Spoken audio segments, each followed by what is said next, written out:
Hi, I'm Dr. Lori Watson and the co-host of Foreplay. I'm your co-host, George Fowler, former firefighter, your couples therapist who loves to talk about sex. Woo! Let's discuss everything about the best sexual techniques to building your emotional intimacy, which is really necessary for great sex. We bring sound, concrete tools to reframe your relationship problems and learn how to fall in love again and feel desire. Listen to Foreplay Radio on the iHeart app, on Apple Podcasts, or wherever you get your podcasts. Hey gang, thank you for listening to Marriage Therapy Radio. I'm Zach. I'm here with Laura. It's December, which is crazy. That means 2020 is almost over. And in just a month, a little less than a month, depending on what day you're listening, we're all going to wake up and it's going to be gone. It's going to be like a fever dream, like St. Elmo's Fire. St. Elmo's Fire? St. Elsewhere. What was the one with the snow globe? I think it was St. Elsewhere. Anyway, so today we are talking about a formula that I have stumbled across to help make sense of why conversations turn into conflicts. I think it's kind of dawned on me that this is definitely true in my life, why conversations can go awry. Maybe it's true in yours, and maybe there's an opportunity to fix it. So as always, it's a cool conversation. Stick around. Hi. What's happening? Well, so this is after Thanksgiving. That's true. I haven't talked to you since Thanksgiving. Yeah. How was yours? Did you just do it with the girls? No, we did it with Rebecca's sister and her family, and her mom. We did the whole thing where you're supposed to like get a test and then quarantine, and then we had the meal together. So you did it safely. We did, yeah. And that's great. Was it just like a big bright spot in your year? I guess so. I mean, it's weird. Like I think I said this last time. It's weird to be thinking about we're creeping up on stuff that a year ago we were still like in COVID. I mean, it's a few months away, I guess, but like, it's just bizarre to think about like, oh, okay. Yeah, this is the last, last Thanksgiving, it was really different now. Well, yeah, we had, we did, I don't know if this is bad or not. We had 27 people over and You had how many people? You're like, we had 27 people. I don't know if this is bad. No.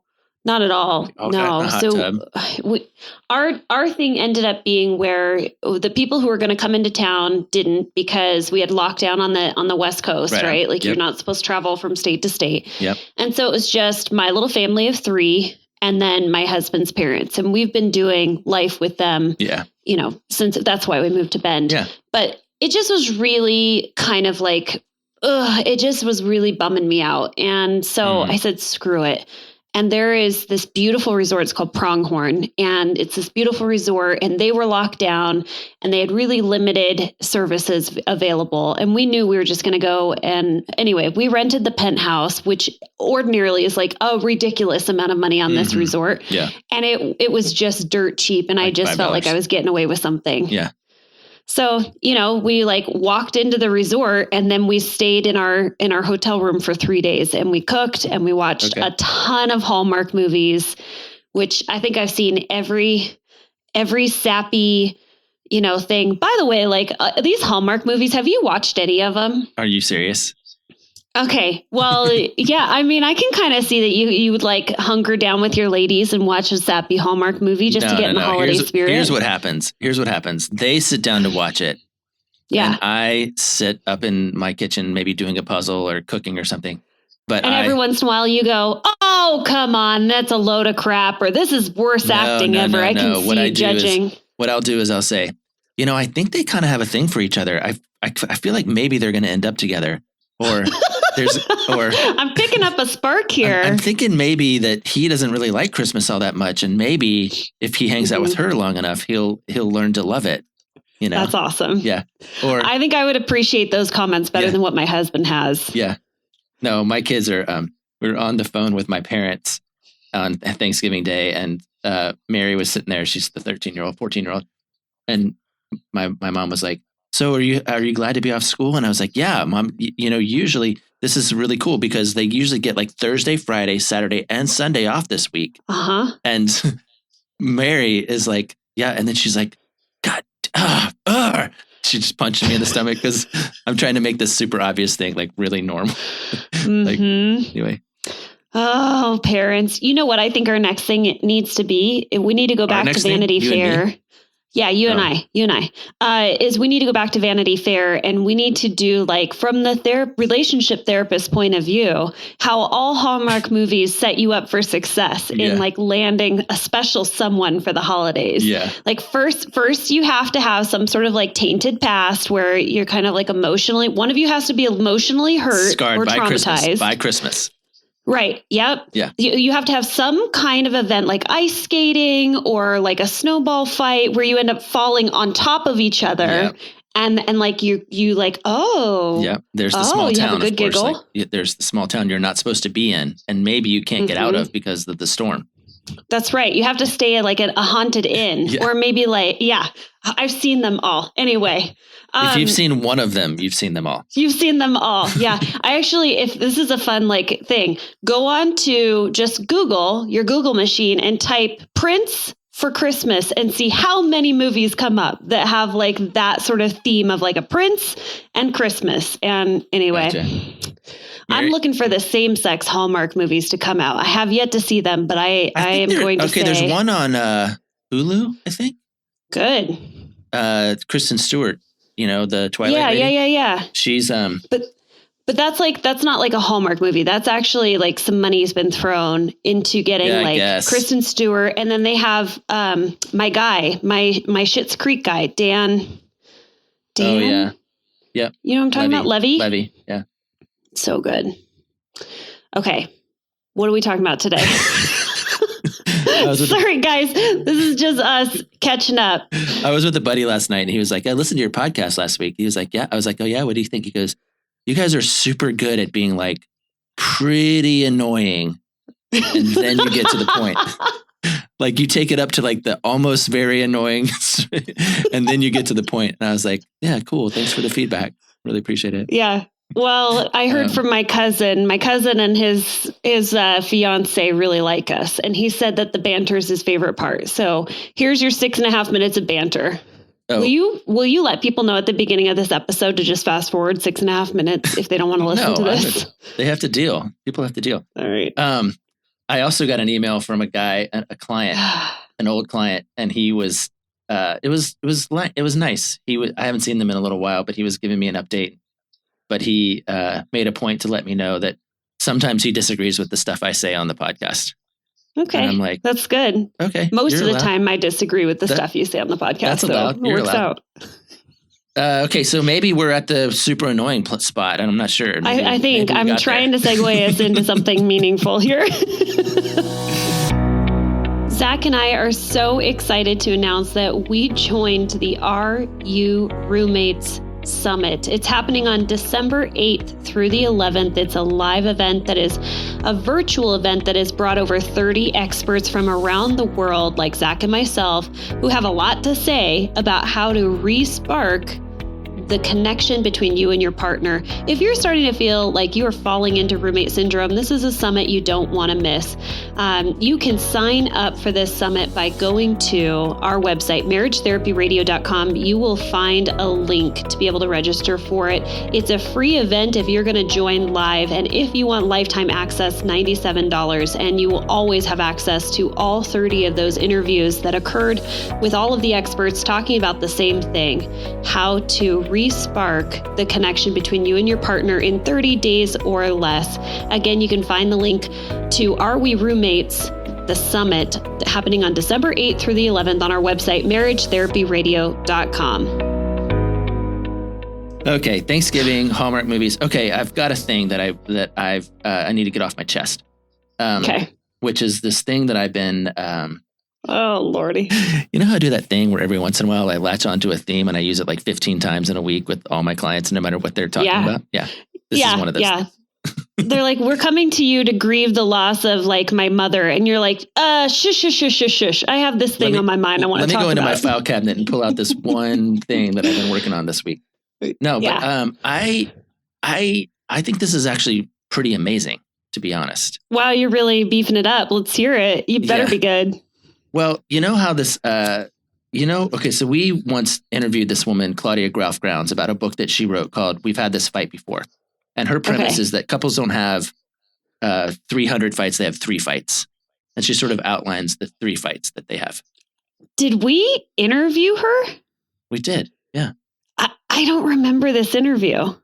Yeah. Are you sure? It might have been an positive. Hold on. It might have been an interview that you did by yourself because I don't remember talking to her. That's possible. Okay, go ahead. Okay, tell me more. Apparently, I need to listen to our podcast. Anyway, I've decided that I've stumbled upon a similar thing, which is arguments. Conflict is just a conversation about difference that doesn't go well. Right. The reason we have conflict is because we have a difference of opinion or point of view or experience, and we start a conversation around that, and that conversation doesn't go well. Yeah? I would say that's an argument. I would differentiate between argument and conflict. Conflict, it can be a difference of opinion, but an argument is when it doesn't go well. That's how I would differentiate the two. I think you're totally wrong. An argument can go well.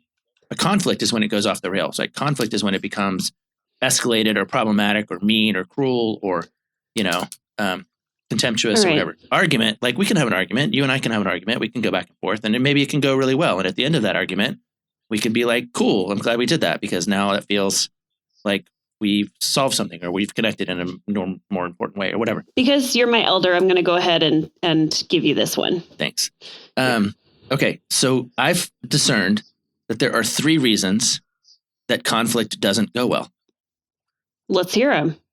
And the reason that people have conflict is because they don't know the answer to one or more of these 3 things. Okay. Number 1, we don't know what we're talking about. Okay. We start a conversation and we're talking about, I don't know, money. Let's call it money. Mm-hmm. And when we start talking about it, I might be talking about saving up for college. And Rebecca might be talking about, how are we going to afford the next batch of groceries that we're going to get from Fred Meyer. And if we get into a conversation about money and we're talking about those 2 different things, that conversation is not going to go well. And it's because we don't know what we're talking about. It's because we don't know. So that's number 1. Okay. Number 2 can I intervene at all? Do you want me to go through all 3 or do you want to do one at a time? One at a time. Okay, one at a so time. Number 1, we don't know what we're talking about. Okay. When I have couples learning how to solve a solvable problem, that's step 1. Step 1 is, what is the problem that you are attempting to solve? Because I find that couples are out here, like I have my hands kind of like out and they're like sort of circling around the problem, but they haven't really identified concretely that we are in agreement that what we are trying to solve is the same problem. We're talking about the same thing. Mm-hmm. So I agree with you that conflict occurs, yes, when they're not in agreement, they don't know what they're talking about. What is the problem we're trying to solve, or what is it that we're actually talking about? Yeah, totally. And I think, for me, I've learned I say it to clients all the time. I'm like, do you have any idea what you're talking about? Or I'll say to my wife or my kids, I'll be like, okay, hold on one second. What exactly are we talking about? Because I feel like we might be having 2 different conversations right now. Mm-hmm. But in general, I'm just like, can you please make sure that you know what you're talking about? Because, you can waste a ton of time and actually build a really, really great argument about the thing you're talking about. Uh-huh. But the conversation's not going well because she's not talking about the same thing. Got it. Or he's not talking about the same thing. So that's number 1. All right. Okay, number 1. I like it. Number 2, conversations don't go well because we don't know why we're talking about this. Like, yeah. Okay. So again, let's take money as a topic. Or actually, we don't even have to take money as a topic. Let's take money as a topic in general. If money is the topic that you selected as your kind of thing you wanted to work on, if, for example, you went to a Gottman workshop, a 2-day Gottman workshop, you would learn at that event at least 5 different conversations that have 5 different purposes. So one of them is called the stress reducing conversation. Are we talking about money in order to reduce stress? That's going to be really different than we're talking about money in order to make a decision about how to spend money. Or we're talking about money in order to understand one another's perspectives and histories so that so I can get to know you better. Mm-hmm. All of those conversations are different. But if, for example, I'm talking to you about money because I want to explain my point of view, and you're just waiting to figure out when we can buy the car, then we don't know why we're talking about money. Yeah. Yes. Yes. Okay. So this just clicked for me because I think we've given this advice in the past where sometimes when you sit down to have a conversation, what can be really helpful is to ask your partner, like, what do you want my role in this conversation to be? Do you want me to offer you advice? Do you want me to just provide like emotional support?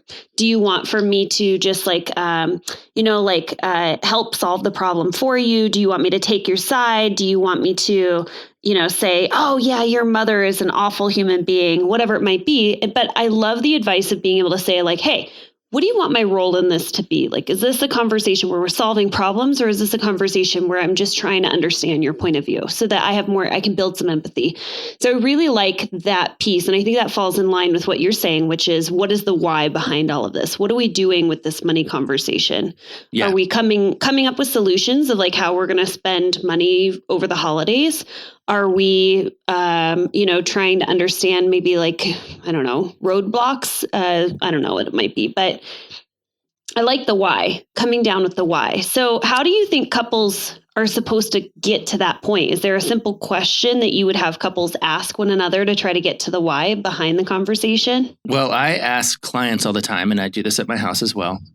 What is the successful end of this conversation? And they're like, what do you mean? Okay. And I was like, well, how do you know you're done? Like, do you know you're done because time ran out? Your 50 minutes with me ran out? Or are you done because you decided whether or not to buy this car? Are you done because you both feel had heard an aha and moment understood? and you went, okay, cool. Let's go get some ice cream. Like, how do you know that you're done? What's the successful end? And if you don't know, then you probably don't know what you're talking about. I'm smiling so big right now because there's moments where I see your value as a human being, Zach, and it's really coming through right now. So important. That really means a lot to me. I really appreciate it. No, but seriously, this is really brilliant. You talk about reverse engineering all the time. Like reverse engineer, go to the end and say, how do you know when you're done? Totally. And if one person, write it on a piece of paper, right? Like one person writes I want to feel heard and understood. The other person is like, I want to solve this problem and never encounter it again. And you're like, well, we're going to have Houston. We have a problem. You are not in agreement about the end of this conversation. Which means it's probably a good idea not to start it. You think so? Yeah. Unless you can go, okay, hold on. Let's do your thing first. Let's do your understanding first. And then, but like, no, we gotta make sure that we have the same agenda. Okay. I like that. Okay. I like that a lot. What's number 3? Yeah. Number 3 is conversations don't go well because you don't know who you're talking to. So the simplest way to put this would be, am I talking to CEO you? Am I talking to exhausted you? Am I talking to drunk you? Am I talking to, hungry, angry, lonely, tired you? Am I talking to, I don't know who I'm talking to. And so when I don't know who I'm talking to, and I start a conversation with CEO you, the one who's running your own business, you're going to come into that conversation. You're going to offer me lots of solutions and lots of ways that you can control or make this thing go away. Versus if I'm talking to just like wife you or a therapist you. Yeah. I mean, I think that's why therapy actually matters as much as it does, because I know exactly who I'm talking to. I'm talking to my therapist. My therapist has a job, which is to hold up a mirror or or help me think through or dig deeper. But I'm not confused generally in therapy who I'm talking to. Yeah. But I'm often confused in my house. And I've got 2 teenage girls, which means I'm confused a lot more often than you might think. But wait, you don't really have two teenage girls. You have more like 10 teenage girls living in that house. Yeah. You're just not really sure which one's showing up at the time. Yeah, totally. Wow. I have this other couple. I love them. They're super weird, but they were really successful at this part, which is they actually had like character names for each other. I think I've told you about them before. Like let's say one of them was Dr. Doolittle. Like, can I talk to she would say, can I talk to Dr. Doolittle? And he'd be like, sure. And then he would click to his Dr. Doolittle brain and know how to talk about the vet or the dog or whatever. I don't know. But they have all these like quirky, like unique and specific names for different personalities that they carry around up in their head. But what it helps them do is get really clear about who they're talking to. I love it. I really like it. That's the way that shows up in my practice is when you have something where you're like, hey, this is really important to me and I really want to talk to my partner about it. I'm going to ask my partner, for permission to talk to them. And part of that is I want to make sure that I'm setting myself up for success, setting my partner up for success. So I'm sitting here stewing on something thinking, I really want to talk to my partner about, this was a real conversation in the Heck household. One of us is, we just have been going a little wild with the Amazon Prime situation these days. It's just, it's sad times in our household. And for whatever reason, there is that one little moment that sparks joy when you hit buy online. So I have this conversation with my husband and say, babe, there's something important I want to talk to you about. Is now a good time? And what I might say, based on what you say with number 3, is like, who am I talking to? Is saying like, honey, I really want to talk to you about our finances. And so when you're in the headspace of just, being able to kind of like really tune into me emotionally and be like your best listener, I'd love to talk to you. So will you let me know when you're in that space? And I think that might be really helpful if I'm able to ask my partner for who I need to show up. Kind of similar to number 2, but yeah, well, similar to the version that you were saying is like, what role do you need me to play right now? It's kind of exactly. Like, it's kind of like, I need you to play, just listen role. Yeah. Yeah. Who am I talking to right now? I like that. Yeah. I don't know if I've told this story on the podcast before, and maybe you've never heard it either, but it reminds me of a story I have about my mom. When I was in middle school, did I tell you this? Where I did something to the dog, did something bad to the dog. Yeah. Yeah. And my mom really modeled this for me in middle school, but I did something bad to the dog. I want to say I kicked her down the stairs. Whatever it was an accident. I didn't mean to, and I was remorseful about it. But I went up to my mom's room and I said, Mom, I need to tell you something. I need you to listen to me until I finish talking. And then I need you to wait like a whole minute until I'm done, after I'm done, before you respond. And my mom, she had every reason to be freaked out. I mean, she didn't know if I was about to tell her I was on heroin or that I'd gotten somebody pregnant or whatever. I mean, yeah. Neither of those things were very likely for middle school me, but I was just go on. But she did it, right? She totally listened. Then she waited a full minute, and then she responded graciously. But it was a trust building activity, and I think all 3 things were present. We knew what we were talking about. We knew why we were talking about it, and we knew who we were talking to. And so that conversation went well. It was guardrailed. I mean, it had guardrails on it, but I had asked for those because I was really specific. But it was a really important interaction with my mom and I, and it's followed me around because it just is like conversations go well when we take care of them. Yeah, and we take care of each other. Well, I mean, I think that's why one of the things that goes really well in the therapy room, like you said, is what to expect from your therapist. You know who's showing up.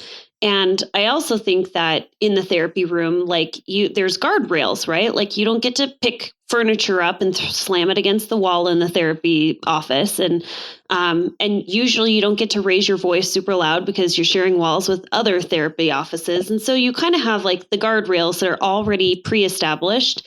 So if you're doing this at home, I think it is really smart to think about, hey, like here's some things that in order for this conversation to go really well, here's some things I need to know. Help me. I'm kind of revamping, right? Going back through. Number 1, Zach, would be, let's see here. Let's know what we're talking about. What are we talking about? Let's know what we're talking about. Let's know what we're talking about. Okay. Number 2 is, let's know why we're talking about it. Why we're talking about it. And number 3 is, and know who you're talking to. Who you're talking to. Well, I think, I made some notes. I had a client right before you, and they said a couple of things that made me go, oh yeah, it's exactly consistent with the topic of the podcast. But it's this idea. She said, listening is a skill I could improve upon. And I think part of what helps you listen is clarity about the answer to those 3 questions. I know what we're talking about. I know why, and I know who I'm talking to. There's probably some merit to, I know how long this is going to take. Like a lot of conversations go off the rails because they don't have a stop time. Right. And so I don't know if you need to artificially impose that or not, but that's part of it. This idea of both of them and this client I just had talked about the desire to feel heard. And I was like, well, once again, like if you don't know what you're talking about or who you're talking to, it's really hard to have this experience of being heard or understood. Yeah. But the third thing, and I say this all the time, but this guy said, I feel like I'm always guessing in conversation with my his fiance at this. But and I was like, yeah, and guessing sucks. Guessing is really painful. And so knowing who you're talking to or what you're talking about and why eliminates the guesswork, which means you can actually operate with some confidence. Yeah. And attune to your partner and find that like, if you're having to guess a lot, you're spending too much cognitive time focused on things that don't matter. Like if your partner really wants to feel heard and understood, but here you are trying to guess, like, what is it that we're even talking about? Like, what's the whole purpose behind this conversation? You're playing guessing game over here. Too much time and energy is being spent, not actually attuning to your partner, trying to understand. I'm trying to really hear, empathize with your partner. So taking the guessing work out of that is definitely going to make you a better listener and be able to more emotionally focus on your partner rather than cognitively doing the exercises. Well, anytime you're guessing anywhere, you can't possibly have enough confidence to, you don't have as much confidence as you would if you were, clear. Yeah. Well, this was interesting. Is this going into like your notebook for potential future content for your third book? Sure. Yeah. Sure. Copyright Zach Brittle 2020. On everything I just said. Perfect. I like it. It's copyrighted. I get it. Hey, I have a question for you. Yeah. How do you feel? We're just going to talk this out on air. How do you feel about scheduling a book club meetup? Okay. So here's what I'm thinking. I'm reading a book for the month of December. And I was wondering. December. Oh, it's tomorrow. It's December. Yeah. Tomorrow's December. It'll be December. Well, I guess tomorrow is when this episode comes out. Yeah. So I Did you say tomorrow is when December comes out? Yeah. But I was thinking I'm going to start reading Come As You Are by Emily Nagoski. It's a book we've referenced quite a bit. And I'm wondering if our listeners would also like to read Come As You Are. And then at the end of December, we could hop on a Zoom call and we could just have a little chit chat about it. Like Zach and Laura live chit chatting back and forth about the book, and you can join and you can comment and maybe we'll have somebody on. I'm just wondering if anybody is interested in joining us for that. Are you interested in joining me for that, Zach? Of course. If I get to spend anytime I get to spend more time with you, and perhaps you get to have the experience of my value as a human being, I'm open to it. Oh God, I love you so much, Zach. Yeah. You're such a good buddy. I put you on the spot because I really wanted you to join this book club with me. And I figured if I just asked you on air, then you would say yes. Yeah. Okay. Okay. Let's land this plane and I'll have more information coming out. Actually, no. You know what? If Zach doesn't join me, still join me, guys. I will do a book club with you. We'll figure it out. We'll figure it out. We'll have some kind of link or product launch or something in January. Not product launch. What am I thinking of? We'll figure it out. We'll have some kind of link or way that you can follow up with us in January. Why but January? You got to read this book. Well, because you said you got to read the book and then you have the meetup. Yeah, read the book. It's January. In the month of December. You have the meetup in January. No, we'll meet up in we'll meet up the end of December. Oh, when nobody it'll be like the 30th because it'll be like the 30th of December. Because nobody's going anywhere. All right, listeners, just start reading the book. Do you have a snake do? A what? A snake do. What's a snake do? Oh. All right, we're done. We're done with this. Adios. That's a good one. Thanks so much for listening to this episode of Marriage Therapy Radio. So as you heard it unfold, my idea has been accepted. So Zach is going to join me doing a book club, and the book club for the month of December is we are going to be reading and discussing the book Come As You Are by Emily Nagoski, and we have decided on a date. So what's important is, number one, add this to your list. It's going to happen on December 30th at 9:00 a.m. Pacific Standard Time. So we will record and send this to you if you can't make it, but obviously it's way more fun to interact with you during a live webinar webinar where we will be discussing the book, answering questions, kind of going through some of our favorite stuff. In order to sign up, you can go to marriagetherapyradio.com. There's a tab at the top that says products, and all we're asking for is just a $5 initiation into the book club for the month of December, and you will receive the information to join the webinar. And any questions that you have about the book, be sending them to info@forbetter.us. I'll be talking more about this and also sending out some information to our email list as it comes in. But for now, thanks so much for all of your time and attention, making your relationship better today than it was yesterday.